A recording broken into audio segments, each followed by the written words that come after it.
So what we're going to talk about today is how to get the most from Dynamic CRM Online. We're going to look at Microsoft's commercial cloud offering and also at their new government cloud offering, and talk about some of the ways that you can leverage Azure or other cloud services to complement Dynamic CRM Online. So we've all heard about the benefits of moving to the cloud and how you can save money, you can have more power on demand, you can have someone else responsible for things like failover and updates and patches. So we're going to look at some of those benefits and also some of the new challenges that the cloud brings you. Most people move to the cloud because of a fundamental desire to reduce cost, to reduce the cost of their infrastructure, their IT infrastructure, to reduce the personnel cost of people, keep the care and feeding of those servers. Also, capital outlays and having to update them from time to time. I think that there's also, we know that there's also a big push in government for going to the cloud first, the idea that agencies should look at the cloud before they reflexively go to on-premise.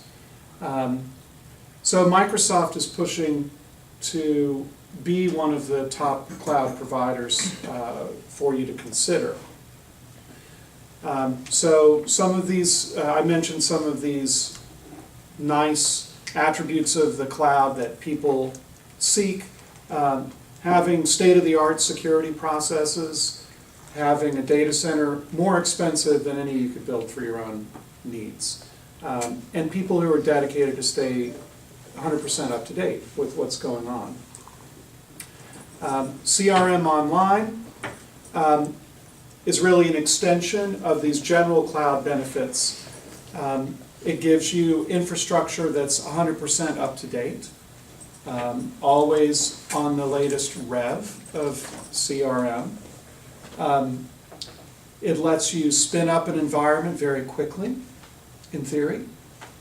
Lets you have multiple environments, which are essentially the same for production and non-production.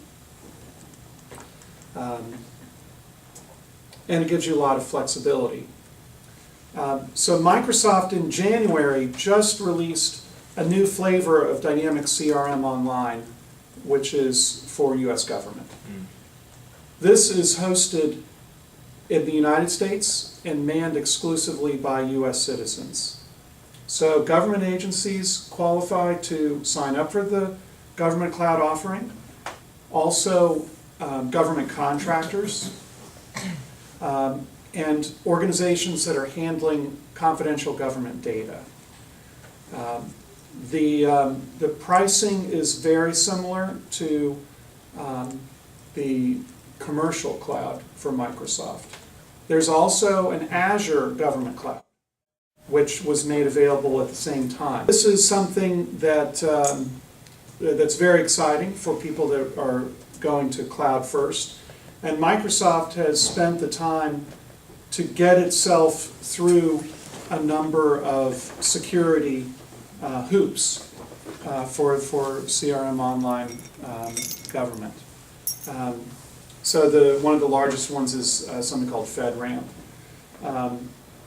which implicitly includes something called FISMA, but that's not all. There are things like HIPAA, and IRS has their own security requirements. So we can drill into that more if anyone is interested in that. So as I said, Microsoft is doing Azure government. Azure gives you infrastructure as a service.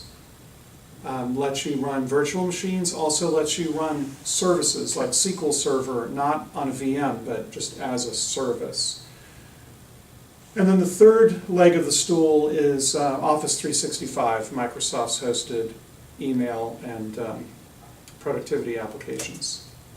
Okay, so the big theme that we're going to be hitting is to be successful in the cloud, you have to think differently. You have to suspend some of your strongly held conceptions and your best practices that you've cultivated over all these years, having your own data center. You have to learn to love not being able to touch your servers and having to depend on other people who are manning that cloud center to do what you need to do. And I think if I have to summarize it in one point, that's really the point is, although people will say you can do the same thing in the cloud, it doesn't mean it would be done the same way. And I would argue, if all you're going to do is duplicate your infrastructure in the cloud, you could do better. You could, if you wanted to move to the cloud, find ways that the cloud makes it better than you can do on-prem, not just trying to duplicate what you're doing on-prem.